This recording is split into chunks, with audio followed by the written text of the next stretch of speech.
Hello दोस्तों, स्वागत है आपका आपके अपने यूट्यूब चैनल टेक्निकल लाइफ में। यहाँ आपको टेक्निकल फील्ड से जुड़े इंफॉर्मेशन और इलेक्ट्रिकल इंजीनियर से संबंधित जूनियर इंजीनियर जैसे SSC JE, RRB JE, DFCCI JE के एग्जाम की तैयारी कराई जाती है। तो इनसे जुड़े वीडियो को देखने के लिए हमारे यूट्यूब चैनल को सब्सक्राइब करना ना भूलें।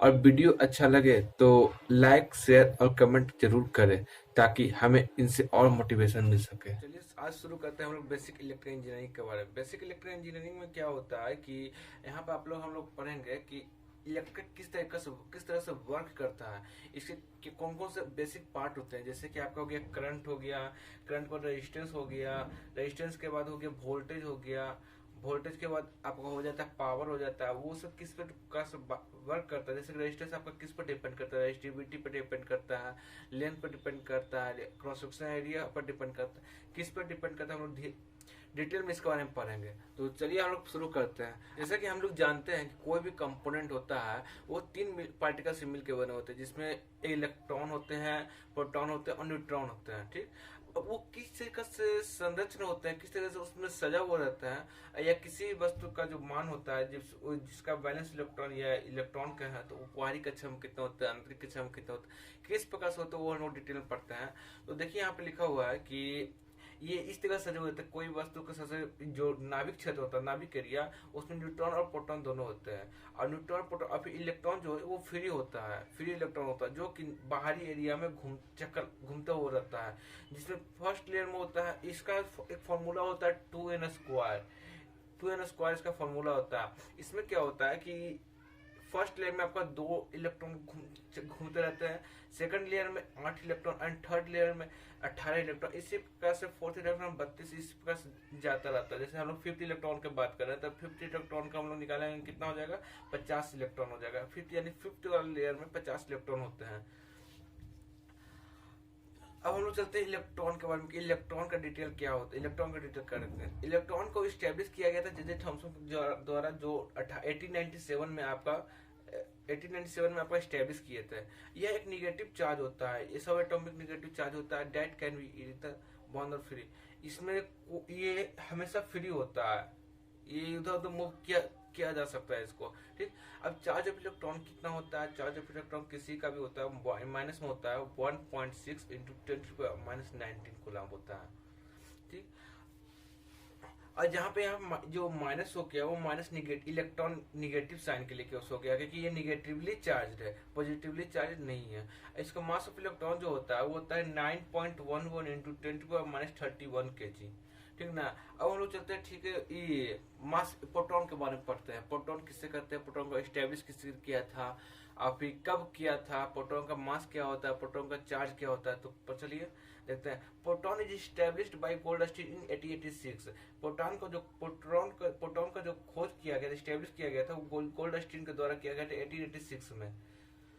1886 में it is a positively charge, it is यह जो सब एटॉमिक पार्टिकल है ये पॉजिटिवली इलेक्ट्रिकल चार्ज होता है। देखिए यहाँ पे लिखा हुआ, they are found in every atomic nucleus of every element. यह हर एक एलिमेंट के एटॉमिक न्यूक्लियस में मिल जाएगा, फाइंड किया जा सकता है। ठीक, यहाँ पे चार्ज ऑफ प्रोटॉन देखिए, यहाँ पे चार्ज ऑफ प्रोटॉन हो गया 1.6 इंटू 10⁻19 कूलम। यहाँ पर प्लस देखे, यहाँ माइनस क्यों लिखे, यहाँ प्लस है, यहाँ माइनस है क्यों, इसलिए क्योंकि ये निगेटिवली चार्ज है। यहाँ प्लस इसलिए लिखा है क्योंकि ये पॉजिटिवली चार्ज है, और प्लस हम लोग शो नहीं करते, ये तो हम लोग आप भी जानते हैं, हम भी जानते हैं।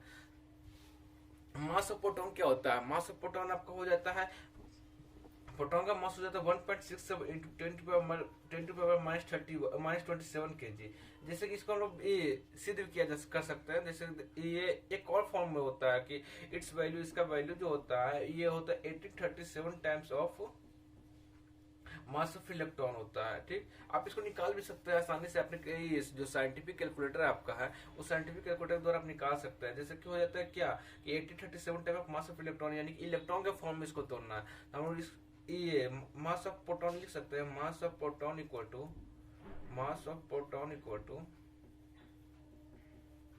अपॉन मास ऑफ इलेक्ट्रॉन, ये हम लिख सकते हैं। ठीक, mass of electron, mass of electron देखिए हम लोग यहाँ पढ़े थे क्या थी, 1.6 into 1.67 into 10⁻31 kg, sorry minus ये गलत, ये -27 kg हो जाएगा, सॉरी। एंड यहाँ पर नीचे हो जाएगा 1.67 into, sorry 9.11 into 9.11 into 10⁻³ kg। अब इसको हम लोग सोल्व करें तो इसका एक फॉर्मूला हो जाएगा 1837 टाइम्स या 1838 टाइम्स, किसी किसी बुक में 1839 1840 भी लिखा हुआ रहता है, इसको लिखते 1837 times of mass of electron, mass of electron होता है। ठीक, चलिए अब हम लोग नेक्स्ट चैप्टर में चलते हैं। नेक्स्ट चैप्टर हम लोग क्या है, अब हम प्रोटॉन के बारे में पढ़ लिए, इलेक्ट्रॉन के बारे में पढ़ लिए, अब न्यूट्रॉन के बारे में पढ़ते हैं। न्यूट्रॉन क्या है? Neutron is established by James Chadwick द्वारा 1932 में इलेक्ट्रॉन का खोज एस्टैब्लिश किया गया था। It along with proton are subatomic particle found inside the nucleus of every atom. यह प्रोटॉन के साथ ही होता है और यह प्रोटॉन के साथ न्यूक्लियस किसी भी पार्टिकल के न्यूक्लियस सेंटर पे ही मिलता है। It have neutral electrical charge, इसमें कोई किसी प्रकार का चार्ज नहीं होता है। डेट इज हम लोग कह सकते हैं नाइदर नेगेटिव नॉट पॉजिटिव, नहीं निगेटिव होता है नहीं पॉजिटिव होता है। इसका सिंपल सा इसकी फॉर्मूला एक ही क्वेश्चन होता है कि mass of electron, mass of neutron क्या होता है? मास ऑफ न्यूट्रॉन वही होता है 1.67 इंटू 10⁻27 kg। अब हम लोग चलते हैं बैलेंस इलेक्ट्रॉन के बारे में। बैलेंस इलेक्ट्रॉन किसे कहते हैं? बैलेंस इलेक्ट्रॉन बहुत ही मुख्य पार्ट हो जाता है इलेक्ट्रिकल इंजीनियरिंग का, क्योंकि यहीं से आपका बेस स्टार्ट होता है। ठीक, बैलेंस इलेक्ट्रॉन कहते हैं किसको? Outer most orbit electron is called balance electron. जैसा कि आपको हमने अभी बताया कि, एक सेकंड सॉरी, जैसा कि आपको अभी मैंने बताया कि हाँ ये जो हम आपको बताएं कि ये सेंटर पर न्यूट्रॉन और प्रोटॉन होता है और वहां में इलेक्ट्रॉन होता है। ठीक, इलेक्ट्रॉन अगर यहाँ पर अपने पूरा समकक्ष जो डिमांड होता है, जैसे यहाँ पर दो इलेक्ट्रॉन का डिमांड था, यहाँ पर 8 इलेक्ट्रॉन का डिमांड था, यहाँ पर 18 इलेक्ट्रॉन, तो वहां पर अगर इलेक्ट्रॉन पूरा नहीं हो पाता, फुलफिल नहीं हो पाता, तो उसे ही बैलेंस इलेक्ट्रॉन कहते हैं। बैलेंस इलेक्ट्रॉन कहते हैं। अब अपने 10th क्लास में 9th क्लास में पढ़े भी होंगे कि बैलेंस इलेक्ट्रॉन किसे कहते हैं। ठीक, according to valence electron we are decide 3 type of things. किसी भी प्रकार के किसी भी वस्तु को हम बैलेंस इलेक्ट्रॉन के अकॉर्डिंग 3 टाइप में डिवाइड कर, 3 टाइप होते हैं, जैसे हो जाता है conductor, semiconductor, insulator. Conductor को लोग मेटल भी कहते हैं और सेमी कंडक्टर को सेमी मेटल कहते हैं और इंसुलेटर को नॉन मेटल कहते हैं। ठीक, और आइए चलते हैं क्या चीज कहते हैं, कंडक्टर किसे कहते हैं, जो पढ़ते हैं। कंडक्टर किसे कहते हैं? It is also called metal. देखिए मैंने कहा ना कि मेटल भी कहते हैं कंडक्टर को। ठीक, it's valence electron less than 4, जैसे कि ये जिस भी वस्तु का ये जो बैलेंस इलेक्ट्रॉन रहेगा 4 से कम रहेगा, 4 से कम रहेगा, वो वस्तु कंडक्टर कहलाएगा। ठीक, it is positive temperature coefficient, जो कोएफिशिएंट होता है टेम्परेचर कोएफिशिएंट होता है, ये पॉजिटिव होता है, पॉजिटिव साइन का होता है। In this when we increase temperature then resistance is also increase and conductance is decrease. That is कि हम लोग कह सकते हैं कि जब हम लोग टेम्परेचर को इंक्रीज करेंगे मेटल में खासकर, तो रेजिस्टेंस ऑटोमेटिक इंक्रीज कर जाएगा एंड कंडक्टेंस से डिक्रीज करेगा। जैसे और हम लोग जानते भी है कि रेजिस्टेंस इनवर्सली प्रोपोर्शनल होता है कंडक्टेंस का। ठीक, रेजिस्टेंस इनवर्सली प्रोपोर्शनल होता है कंडक्टेंस का। अब हम लोग इसका एग्जाम्पल सिंपल हो जाता है, गोल्ड हो जाता है, कॉपर हो जाता है, एल्यूमिनियम हो जाता है, सिल्वर हो जाता है, एक्सेट्रा बहुत सारी सामान हो जाती है, जैसे कि लोहा हो गया आपका। In good conductor of electricity the type of bonding that exist in metallic bond. कोई भी इलेक्ट्रिसिटी जो कोई भी गुड कंडक्टर जो इलेक्ट्रिसिटी का अच्छा कंडक्टर होता है, उसमें जो बॉन्ड पाया जाता है वो मेटालिक बॉन्ड पाया जाता है। मेटालिक बॉन्ड बोले तो एक प्रकार बॉन्डिंग टाइप का होता है जो जल्दी टूटता नहीं है और इलेक्ट्रॉन को आसानी से प्रवाह करने देता है। ठीक, हम चलते हैं पढ़ते हैं सेमीकंडक्टर वाला। सेमीकंडक्टर कहते हैं किसको है?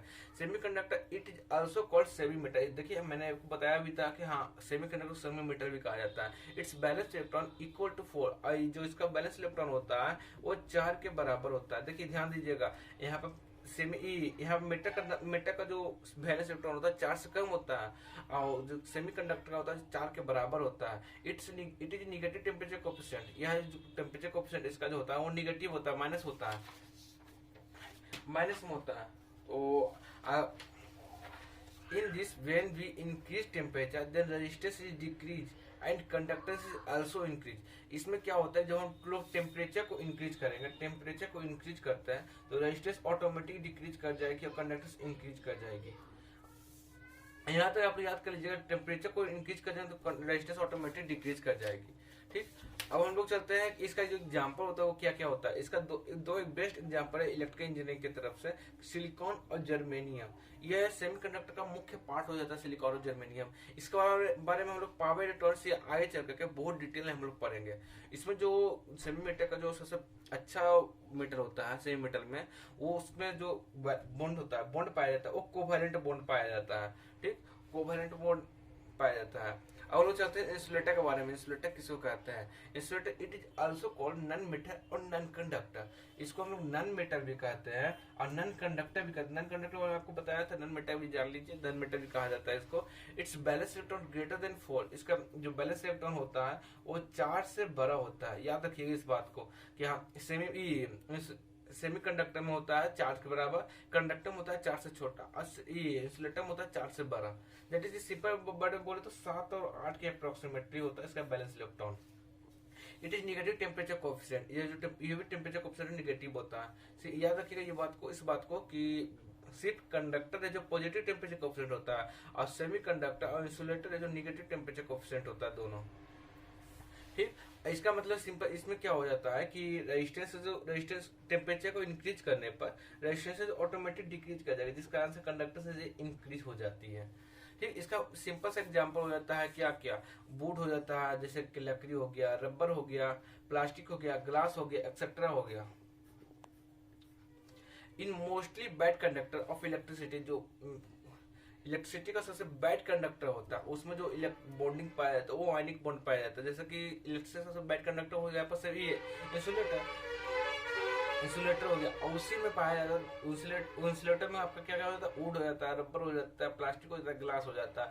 इसमें जो बॉन्ड पाया जाता है वो आयनिक बॉन्ड पाया जाता है। ठीक, आयनिक बॉन्ड पाया जाता है। अब चलता है चार्ज के बारे में। चार्ज किसको कहता है? ठीक, चार्ज हो गया आपका, इट इज इमेजिनरी फिनोमेना। यह इमेजिन करने वाला दुर्घटना होता है बाय बीच जिसके थ्रू एनी सब्सटेंस, कोई भी पार्टिकल, कोई भी वस्तु experience of force of attraction और ए पर्सन कॉल्ड चार्ज। कोई वस्तु है जो एक्सपीरियंस या फील करता है उस वस्तु के बारे में, कि उस वस्तु के बारे के फोर्स के बारे में फील करता है, अट्रैक्शन और रिपल्सन के बारे में। किस फोर्स के बारे में फील करता है? अट्रैक्शन और रिपल्सन, किसी वस्तु को अट्रैक्ट करने के लिए और वितरित करने के लिए। इसका जो यूनिट हो जाता है उसको कूलाम्ब कहते हैं। ठीक, इसको चार्ज को जो सिंबल होता है, चार्ज को जो डिनोट किया जाता है वो क्यू से डिनोट किया जाता है। क्यू बराबर एनी एक फार्मूला होता है। इस फार्मूला को याद रखिएगा, बहुत इंपॉर्टेंट क्वेश्चन है, बहुत इंपॉर्टेंट फार्मूला है ये इंजीनियरिंग के हिसाब से। यहाँ पर हम लोग क्यू बराबर एन ही रखते हैं, तो इसमें क्यू का मान होता है चार्ज, हम लोग जान नहीं रहे हैं, और एन का मान होता है नंबर ऑफ इलेक्ट्रॉन। और यहाँ पे ई का मान होता है -1.6 इंटू 10⁻⁻19 कूलम। बट हम लोग यहाँ माइनस नहीं लिखेंगे क्योंकि यहाँ पे इलेक्ट्रॉन ऑलरेडी पूछ रखा है, तो हम माइनस नहीं लिखेंगे। माइनस का हम लोग जानते हैं कि इलेक्ट्रॉन सिर्फ वो माइनस है तो वो सिर्फ जानने के लिए कि हाँ वो निगेटिव टेम्परेचर है, निगेटिव के लिए है, निगेटिव साइन के लिए, निगेटिव साइन को शो करता है। ठीक, अब हम लोग देखते हैं कि हम मान लीजिए कि वेन क्यू बराबर 1 हो तो ए नंबर ऑफ इलेक्ट्रॉन कितने होंगे, तो क्यू बराबर 1 रहता है तो 1/1 क्यू बराबर एन हो जाएगा, तो 1 मान रखेंगे क्यू का, और ये इलेक्ट्रॉन का मान हो जाएगा 1.6 × 10⁻90 कूलम, तो एन का मान हो जाएगा 1/1.6 × 10⁻90 इक्वल टू 100/16 इंटू 10⁻18। आप सोल्व कीजिएगा तो 6.25 इंटू 10⁻18 इलेक्ट्रॉन आएगा। 6.25 इंटू 10⁻18 इलेक्ट्रॉन आएगा।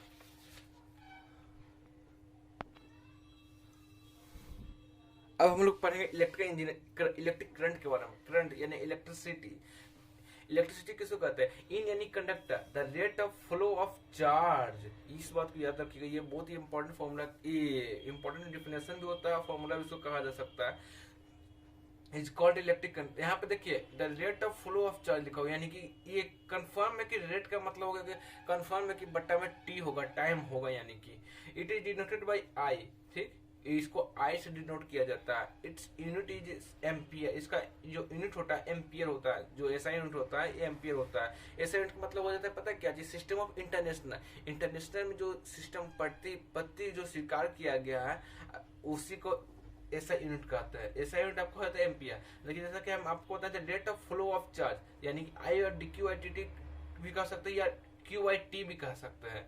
ठीक, इस बात को याद रखिएगा। ठीक, इसका एक और यूनिट होता है जो कि ऐसा कैसे की तरफ से नहीं है कि फॉर्मूला की तरफ से निकलता है। It's also unit is coulomb पर सेकंड, इसको कूलम्ब पर सेकंड भी कहा जा सकता है। ठीक, जहां पर Q का मतलब होता है चार्ज, हम लोग पढ़े थे। T का मतलब होता है टाइम। ठीक, अब हम लोग पढ़ेंगे पोटेंशियल के बारे में। पोटेंशियल कहते किसको है, पोटेंशियल का मतलब क्या होता है। ठीक, direct unit of positive charge, यानी कि कोई भी positive charge which is infinity to any point, जो कि इन्फिनाइट से एनी भी पॉइंट, किसी भी पॉइंट पर, पॉइंट ए हो, पॉइंट बी हो, किसी भी पॉइंट पर आके डिनोट करता है, इज कॉल्ड पोटेंशियल। यह पोटेंशियल कहला गया, यह पोटेंशियल हो गया, पोटेंशियल कहलाता है। इसको डिनोट किया जाता है भी से, इसको भी से डिनोट किया करते हैं। इसका यूनिट होता है, its unit is volt. Volt याद रखिएगा मेरी बात को, ये बहुत इंपॉर्टेंट पार्ट हो जाता है इलेक्ट्रिकल इंजीनियरिंग का। सबसे बेस्ट पार्ट बता रहा हूँ, ये आपका मजबूत हो जाता है तो समझिए कि आपका इलेक्ट्रिकल इंजीनियरिंग पूरा बहुत आसान हो जाएगा, बहुत आसान हो जाएगा, मशीन पढ़ना और भी आसान हो जाएगा। तो इसका फॉर्मूला क्या होता है, इसका फॉर्मूला बहुत सारा होता है, जैसे कि हो जाता है V बराबर W/Q। इसका यूनिट भी हम लोग बताते हैं। W का यूनिट, W यानी हो गया वर्क, और Q मतलब होता है चार्ज। द वर्क का यूनिट हो जाता है जूल, और ये चार्ज का हो जाता है कूलम्ब, यानी हम लोग इसका यूनिट लिख सकते हैं जूल पर कूलम्ब। और इसका ये W वाला FS भी होता है, FS हम लोग लिखते हैं तो FS लिखते हैं, FS अपॉन Q लिखते हैं, तो इसका जो यूनिट हो जाएगा न्यूटन मीटर पर कूलम्ब हो जाएगा। देखिए हमने यहाँ पे लिख भी रखा है कि W बराबर FS होता है। ठीक, आप किसी को समझ नहीं आया तो वहाँ पर यहाँ पर पढ़ कर समझ लेगा। ताकि यहाँ पे देखिए लिखा हुआ है V बराबर FS अपॉन IT। IT कहाँ से आ गया, तो Q बराबर IT फॉर्मूला होता है। ठीक, यहाँ पे इसको बारे में, इसका जो न्यूटन यूनिट होता है वो होता है न्यूटन मीटर पर एम्पियर सेकंड।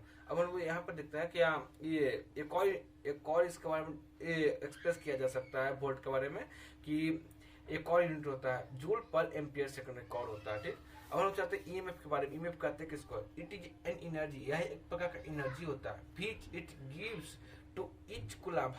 याद रखिएगा यहाँ पर ईच कूलम्ब, हर एक कूलम्ब को चार्ज, कूलम्ब ऑफ चार्ज, हर एक कूलम्ब चार्ज का जो हर एक कूलम्ब है वो दिया जाता है, किसको दिया जाता है, energy to flow one point to other point. Electron को दिया जाता है किस लिए, एक पॉइंट से वो दूसरे पॉइंट पर मूव कर सके, फ्लो कर सके। इट्स कॉल्ड EMF, इसी को ही EMF कहते हैं। EMF का एक फुल फॉर्म होता है electro motive force.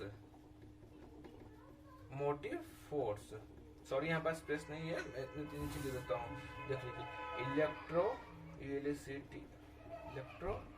Motive force, ये हो जाता है EMF का पूरा फुल नेम हो जाता है। अब लोग पढ़ेंगे यहाँ पे कि इसका जो फुल नेम, देखिए यहाँ पे मैंने लिख भी रखा, it's full name is electromotive magnetic, sorry motive force होता है, मैग्नेटिक नहीं होता है। ठीक, मोटिव फोर्स होता है। इट्स यूनिट वोल्ट, इसका जो यूनिट होता है वोल्ट होता है, इसका जो यूनिट होता है वोल्ट होता है। ये EMF और वोल्टेज लगभग सेम ही होता है, कहीं पर भी जिक्र करते हैं तो हम लोग वोल्टेज समझ के ही जिक्र करते हैं EMF का भी। तो आज का वीडियो अगर आपको अच्छा लगा हो तो इस वीडियो को यहीं पर समाप्त करते हैं, और आप आशा करते हैं कि आपको वीडियो अच्छा लगा हो। वीडियो अच्छा लगा हो तो लाइक से एंड कमेंट करना ना भूलें। धन्यवाद।